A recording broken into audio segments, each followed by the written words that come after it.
Okay, hello everybody, Sean here, and what I'm going to be doing in this video is just quickly taking you through the features of the new timeline layout, Facebook's timeline layout. And depending on when you see the video, it may not be that new because the changes took effect on the 31st of March 2012, so that's when timeline actually came into effect. There's some really awesome features that you can use in your fan page, so we're going to go through those now. The first thing I want to talk about is this thing here, which is your big cover image. Facebook calls it their cover image, and it's 851 pixels by 315 pixels. So it's huge real estate that you can use, and you want to use an image that captures your brand's core message to your customers here. That's what Facebook have basically put this here for and asked people to do. So you can't have any contact information on here, so you can't say down here if I wanted to put my URL for my company, for my website, you can't put that there, and or a phone number, something like that. You can't have any of that sort of stuff in there. You can't have any call to action, so you can't have like a red arrow pointing down here at the like button, you know, kind of enticing people to like. You can't have any stuff like that in there. All of your contact information needs to go in your about section, so you can put your phone number in there, put your company website URL in there. And also put quite a good message in here about your company, because this information here is what's going to get shared back to somebody's page once they once they share a message from your page back to their personal profile, their wall. That information that you see there is what is going to go into that message. So you want to make sure you've got something good in there. So that's your cover image, this big thing here. Profile picture is this one here, and that's 180 by 180 pixels, so that's a decent size there. But you want to make sure that when you choose your profile picture, it is something that is going to stand out when it gets used as your avatar. So if you look down here, it's quite small, so whenever you post something on your page, as you can see there, the profile picture there is what comes up. So you want to make sure that you've got something that will stand out there.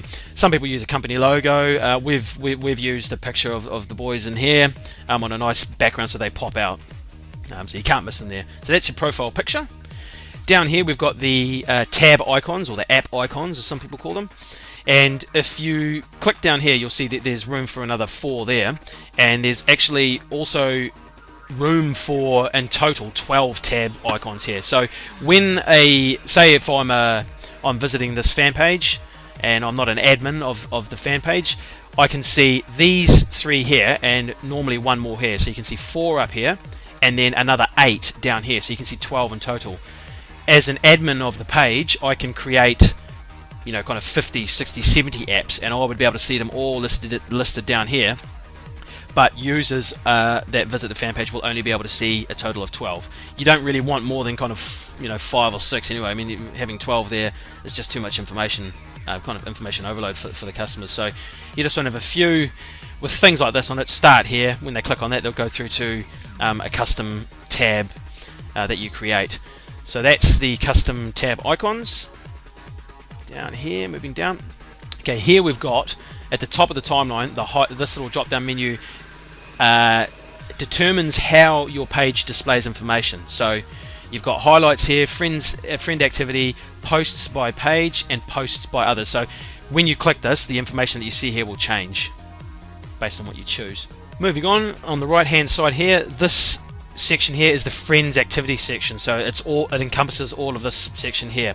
So as a fan of this page, I have 5 friends of mine in my personal profile that like this page as well. So we have 5 friends, which are shown here, and if any of those friends post information or share this page back to their wall, that activity gets shown below here. So Catherine Taylor's written a nice message about the boys here, and it's shown up down here. And this message is what she's shared on her wall, and it's also showing up here. So that's the friends activity section. Over here on the left at the top we've got the composer. So this is where you do all your composing of your messages, uploading your photos, asking questions, creating milestones, and so on. And moving down to the rest of the page, we have 2 options which are available to us that I'm going to talk about in terms of added features. The first one is called the highlight feature. Now if I scroll down, here we go, so this one here, this post here has been what they call highlighted. So see, if I hover over here, I can remove the highlight. If I click that, this post will go back to being this width, half the width of the timeline page. Now that's really handy for, say, if someone's visited your page and there's some really important information that you want them to see, a really important post. They're scrolling down, blah blah blah blah, ooh, and boom, there's a big full width, you can't miss it style post. So that's awesome. That's called the highlight feature.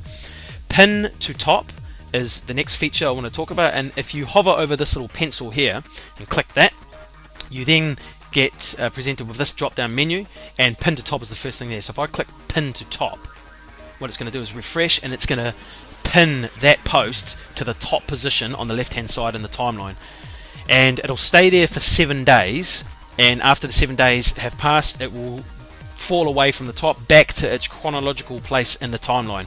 So that's also really handy for if there's a really important post that you want people to see first, then you'd pin it to the top there.